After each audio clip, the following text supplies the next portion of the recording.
gentlemen, good morning, and assalamu alaikum. Thank you, Aswar and the Nutshell Conference for inviting me for the second time. Last time I came here was in 2017 for the Leaders in Islamabad Summit. And I spoke about CPAC and how CPAC could be a catalyst for economic transformation for Pakistan. And at the time, I think politically you were going through Panama Papers, and there was uncertainty in the country. And I think while I was preparing for my remarks on the plane, I was thinking I'm going to say that there is a renewed optimism with the new government. But by the time I landed, I think there was a bit more uncertainty and some nervousness, I think. It's fair to say that there are some challenges facing the country in terms of economic stability. And I think that is the context in which I would share my views on some economic and social transformation and how other countries have taken a bold approach and a concerted effort to transform their economies and societies. And I was talking to Aswar in Dubai a few months ago when I shared with him the work that we as Deloitte, as a firm, are doing for countries in the Middle East and also in Europe, in the US and elsewhere, on helping nations either transform their overall national economies or their sectors such as transport, infrastructure, education, healthcare, or also sometimes defense as well. And when I look at the Pakistan context and in which there is a need for a clear national economic narrative. So any economic transformation strategy and a plan starts with a narrative. And the narrative is, what are you going to be known for? What is going to be defining Pakistan in the global economic value chain, in the global economic context? So General Saab gave a very elaborate and very comprehensive view of the security landscape changing globally. There are demographic trends, there are technology changes, and there are opportunities as a result of that. So we have transitioned from the second industrial revolution to third, and now we're entering the fourth industrial revolution, which is artificial intelligence, robotics, big data, IoT, and people are already talking about the Society 5.0, which will be how people will live going forward and how the technology will change the way economies function, the way societies function. So I think if you look at this kind of macro context of geopolitics, demographic change, as well as the technology change, there is an opportunity for nations like Pakistan to leapfrog others if we get our act together and have clarity of purpose. So there are going to be things that we will be doing. There is a kind of economic sectors, there are consumption-driven sectors, housing, you've got local services. But what will really change the future of Pakistan is, what are you going to export? What are export-oriented, tradable goods and services that Pakistan will be competitive in? You are not working in the global economy in isolation. It is a very competitive environment. You need to work harder and run faster to catch up. And if you run, but others are running faster, then clearly it is not going to be a catch-up. It will be, distance will keep on growing. And when we advise governments on transformation, the first thing, as I said, is clarity of purpose. Very clear view on society, economy, and place. What kind of economy Pakistan will have, which sectors it will specialize in, which sectors it will drive economic growth in, and then working backwards from there, what kind of skills do you need? There's no point talking about fourth industrial revolution and our ability to benefit from this if our schools don't have computers, if illiteracy rate is 40%, right? If our best universities and if best colleges in Pakistan are nowhere in the top 500 globally, top 100 globally. So set the ambition high, very clearly then very specifically go after education system reform. Go after your macroeconomic reform. Go after your ease of doing business reform. Now we talk about ease of doing business. There are things governments can do with very little money. It doesn't take long to remove regulation or change regulation. It doesn't cost money. It just needs understanding and, again, clarity of purpose. If you are clear that you are going to be leaders in sector X, Y, and Z, then say, what are we going to do to compete and beat other neighbors and other nations in the region and globally? For example, when China decided to do that it will become the factory of the world. Now they're obviously in a different place, right? When they started off, it was very clear, we want to be the factory of the world. They made it easier for people to manufacture in China. Malta, very small, tiny nation, no natural resources, decided they are going to be world leaders in gaming and computer industries. And again, they are putting concerted effort in that. Dubai decided to be tourism hub. Now everything Dubai does is geared towards tourism. Tourism, trade, and travel, right? Everything they do is geared towards that. Although there are other things happening there, but the focus where they drive economic growth, where they drive economic performance is through that. What is it going to be for Pakistan? That's kind of number one. Once you have decided what that is going to be, then it is about relentless focus on implementation, on execution. And this is where governments get it wrong sometimes, where very good intentions, great plans, poor execution. And again, when you are looking at your execution plans, it is very clear that you have your goals, objectives, your targets, your KPIs, and then funding and financing comes last. And then in funding and financing, you also need to look into what the private sector can do for you. Governments cannot and run economies, generally speaking, and even in certain countries where it is command and control mechanism, even there is a great realization that governments cannot run economies. It is tough. Let the private sector, let the civil society unleash its potential to help you deliver and drive economic growth. So from execution perspective, there are also cross-functional, cross-ministry efforts that need to take place. So one of the mistakes people make is very good education reform plan, very good healthcare reform plan, very good economic development plan, but there is no coordination, collaboration.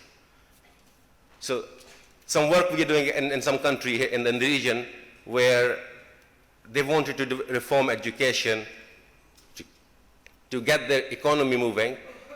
There are 90 initiatives, 50 key ministries and stakeholders, and cross-cutting initiatives to get things done. It is not only one ministry trying to do its own transformation and reform. You have to work together and collaborate. And then what you need to do is ensure that you put your economic strategy at the heart of your national agenda. And once that happens, then there are a number of things you can do to ensure that you leverage all your assets to drive that change. So let me give you one example. If you know there are countries in the region and globally going through certain transformations, and you know the example of China and their Belt Road Initiative, and Pakistan happens to be in the right place to benefit from that, hopefully. But actively seeking what else is happening in the region. For example, the Saudi Vision 2030, they want to transform their economy. What can Pakistan do to help them? Beyond Afradi Quwwat, right? That's not the only asset you have. Yeah? Is our embassy there, looking at opportunities, engaging with ministries in back home, talking to business community, saying, guys, this is what's happening there. What can you do to come and benefit from the opportunity? Yep. What Pakistani big companies, small companies are going to go and help achieve that vision? Everybody in the world is coming there to support them. What is your mission in that country? For example, what is your mission in the regional economic play that's taking shape? And then leveraging your economic, your military, your intelligence, your embassy and diplomatic resources, focus on that. So everybody is singing from the same page, that you are going to drive change, you're going to drive economic performance, and you're going to deliver outcomes for your people in a coordinated and in a concerted manner. So in terms of where you want to focus, I'm not going to stand here and tell you what Pakistan's benefit, Pakistan's advantages are, and that is where, from a process point of view, you start with analyzing your strengths and weaknesses, your opportunities. You then start engaging with your stakeholders and have consensus on non-negotiable economic path. I think if you can do national action plan, I'm sure you can do national economic plan. A national economic plan should then drive what are going to be the key initiatives, what are the key themes, how are you going to implement those themes. And I will now touch on one sector as an example how, when we talk to our clients and governments, how do we actually help and support them. In education, is the education minister is here. I would kind of spend 5 minutes on education as an example of how you may want to consider some of these reforms, for example. First of all, you know, in literacy rate is low, access is low. You need 200,000 new schools to get 100% access to start with. Then you have challenge with curriculum. You have challenge with teacher motivation. You have challenge with teacher recruitment. You have challenge with parent engagement in school system. So you know your challenges, you know where you need to get to, and that is only to set the basics right. Then you have the changes in the global economic landscape. You have changes in technology coming up, for example, and then you need to kind of say one eye on delivering basic to everybody, then lifting the kind of curriculum, and then getting to globally competitive education system where you produce the best use cases of robotics, of AI. Because problems are here in this country, and Pakistan could be a test bed for those test cases and use cases, right? So once you have that vision from basics to the top, then you go, okay, how I'm going to deal with my provinces, given the 18th Amendment? How I'm going to build consensus about getting education moving in the right direction. After that consensus of where you want to get to, then you say, okay, I want in the next 10 years, I know it is difficult to think about 10 years when economic and social agenda is driven by 24-hour news cycle and 5-year election cycles. It's difficult. But these reforms are painful and difficult. You can't do in 5 years, in 2 years. It's a 10-year plan. So everybody is on board on that plan. Then you say, okay, I am going to improve my rankings on TIMSS and PISA score internationally. I want to ensure when the World Bank produces its report of competitiveness, I want my human capital index to improve to this level. So everybody knows we're here, we need to get to there. Then how are you going to fund and finance this? And where is the role of private sector? And how are you going to engage? And we talk about the overseas Pakistanis. How are you going to engage that community, people engaged in that work, not only to contribute financially, but also their skill sets. They are developing some really innovative stuff internationally. Khan Academy being one of them, right? Khan Academy in the US. There are other people doing really interesting things. How are you going to benefit from this? So that way, and then go after this. Have a delivery unit. Have a task force with proper governance, maybe led by the Prime Minister, with stakeholders meeting every 2 weeks. Then you look at all your plans, dashboards, and also, when you are going for long-term reform, you need to get the permission to carry on doing the difficult and long-term things by delivering some quick wins. Engage your stakeholders and ensure they understand where you are. They understand very clearly it will be a 10-year journey. In year 2, hold me accountable for the following 5 things. If I haven't delivered those 5 things, hold me accountable. But don't expect the year 10 outcome in year 2, but I will deliver you year 2 outcomes in year 2, year 3, year 4, year 5. It isn't rocket science. It is very simple, very methodical. You need to put a methodology in place and go after this in that manner. And then you look at your universities.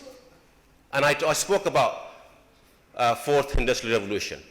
There are 2 or 3 big universities in Pakistan, NUTS, LUMS, others. They're doing some very interesting things. How do you ensure they become globally competitive? What is the policy and strategy to engage, get them working with some leading international universities? And then, more importantly, how they can help other universities across the country. How every single university in Pakistan can benefit from what are the curriculum, the way the teaching is happening in the top universities. So those could be some of those initiatives. How are you going to engage with parents, for example?